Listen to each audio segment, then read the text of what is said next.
여러분 안녕하십니까, 해전놀입니다. 장보는 남자 시간입니다. 오늘은 여러분과 함께 장을 어디로 볼 거냐면 해저 쪽으로 한번 들어가 보겠습니다. 바닷속으로 들어가는 건 아니고요. 거기에 길을 만들어서 사람이 통행할 수 있는 그런 길이 있는 해저 터널에 관련돼서 장을 한번 볼 건데요. 해저 터널이라고 하면은 상당히 먼 얘기처럼 들리기도 합니다만 이제 직접적으로 많이 와닿는 부분이 있죠. 그래서 그런 부분을 가지고서 오늘 한번 체크를 좀 해보면서 말씀을 드리도록 하겠습니다. 자, 화면 보시게 되면은 해저 터널에 대한 어떤 그 단면을 좀 표시한 부분이 있습니다. 단면을 표시했는데 기차가 지나가는 이게 지금 유로 터널 같은 경우는 이미 이제 그런 게 있죠. 그러니까 지금 이 밑에 요 내용을 보게 되면은 이게 바로 이제 영국과 관련돼 있는 그 유럽 쪽의 내용인데 영국과 프랑스에 관련돼 있는 그 내용을 단면으로 표시한 건데요. 이게 실질적으로 현실화돼 있는 상황입니다.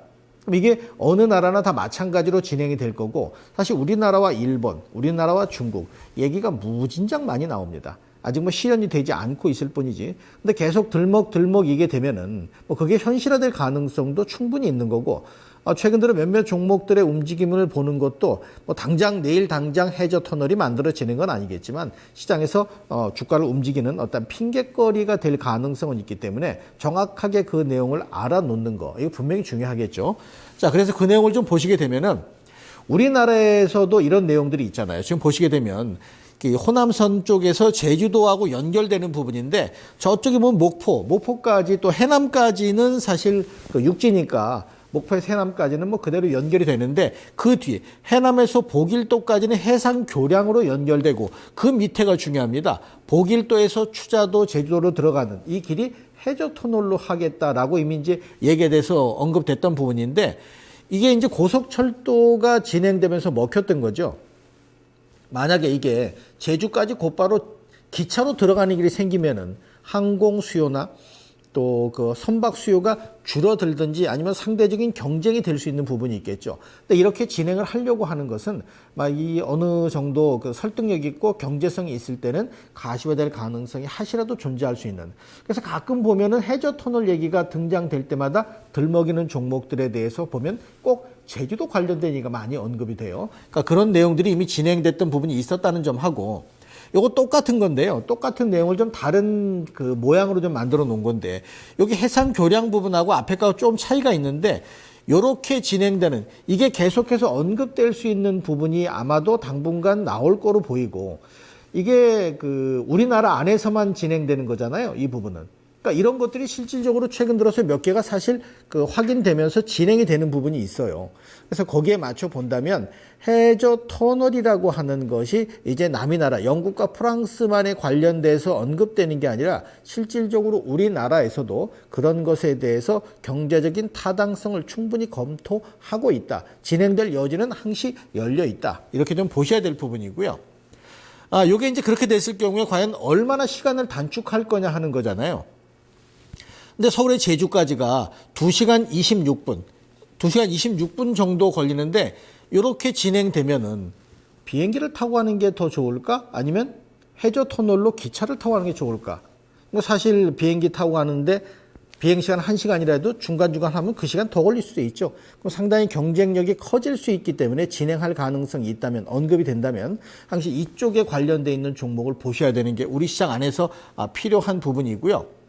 자, 이게 아까 말씀드린 유로 터널입니다. 이게 이제 프랑스하고 그 영국하고 영국이 섬나라잖아요. 섬나라다 보니까 배 타고 나가야 되는데 배만 타고 나가든 비행기 타고 나가든 그거 왜 기차로서 가능성을 가지고 이미 이제 진행을 하고 이미 그게 이제 활용이 되고 있잖아요. 그 해저 터널이, 유로 터널이. 근데 이거 가만히 보시면은 영국과 프랑스 해저 터널 개통된 게 1994년입니다. 20년 전이에요, 20년 전. 20년 전. 이미 활용하고 있는 거고. 물론 중간에 이제 예전에 뉴스 보니까는 해저 터널 안에서 기차가 멈춘 적도 있고 복잡한 것도 있겠지만 이미 실행되고 있는 거기 때문에 우리나라가 이런 것을 실행한다면 이거 영국과 프랑스잖아요. 우리는 일본과 중국과 연결시켜서 나갈 수 있는, 사실 우리나라가 저 위에 북한이 딱 자리 잡고 있기 때문에 유럽 쪽으로 나갈 수 있는 길이 비행기밖에 없어요.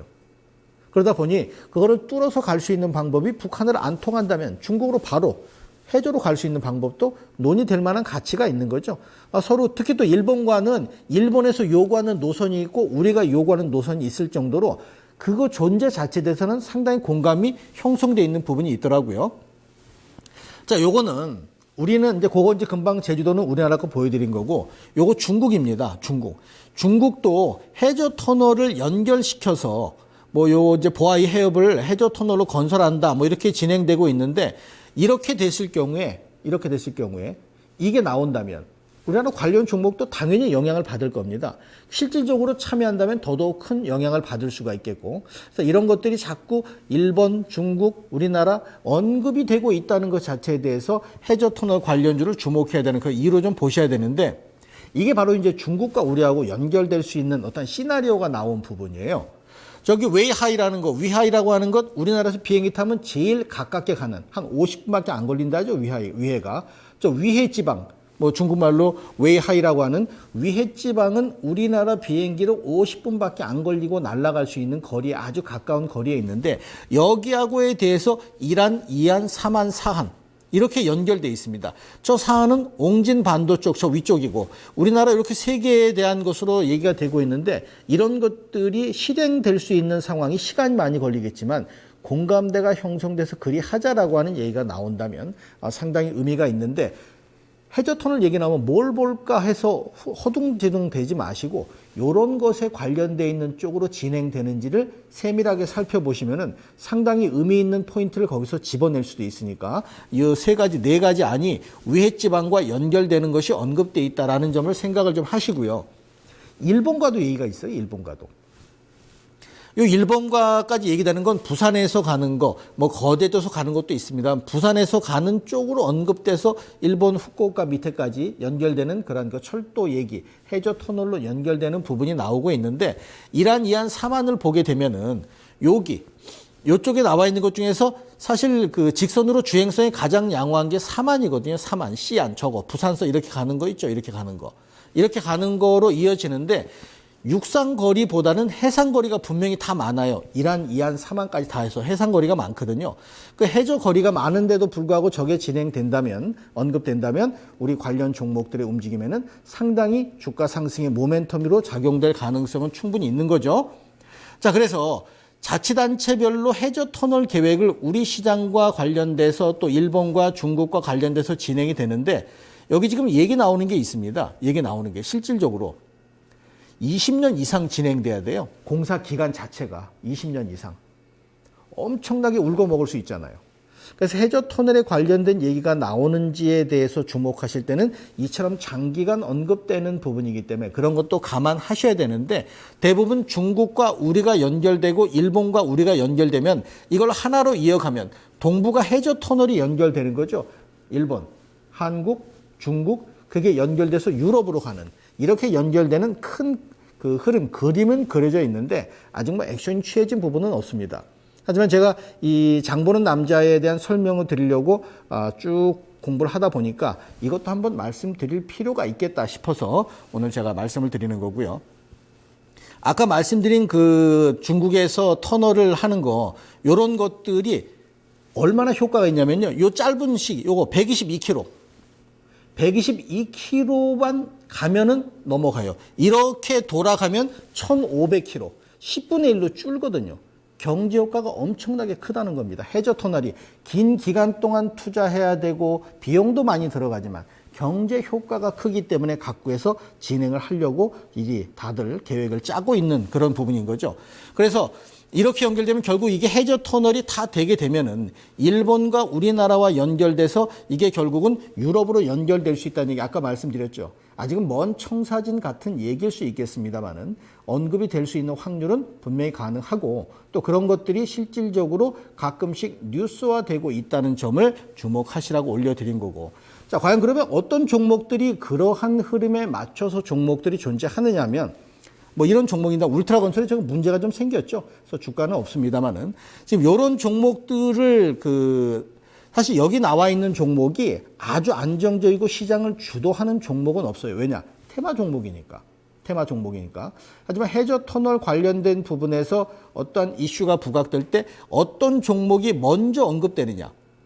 뭐 한국선제 같은 경우 주가가 최근 들어 반등을 좀 많이 했죠. 아직 뭐 해저 터널이 본격화되거나 그런 얘기가 나온 건 없습니다만 그런 얘기가 이만큼만 단초를 제공하게 되면 거기에서 반응을 보이는 거. 그게 현재 시장 상황이라서 여기 보시면 코스피가 파란색이죠. 올 들어서 해저 터널 관련주가 작년까지 계속해서 지수 밑에 움직였습니다. 지수 못 따라갔어요. 근데 최근 들어서 지수 위로 올라와서 상승세로 방향을 진행하고 있는 것은 나름대로 테마 입지가 구축돼 가고 있다라고 하는 측면으로 체크를 좀 해보십사 해서 오늘 해저 터널에 관련돼서 장을 함께 봐드렸습니다. 자, 오늘 장 본 내용 잘 기억하셨다가 시장에 도움을 꼭 받으시기 바라겠습니다. 자, 장 보는 남자 오늘 순서 여기서 마치겠습니다. 감사합니다.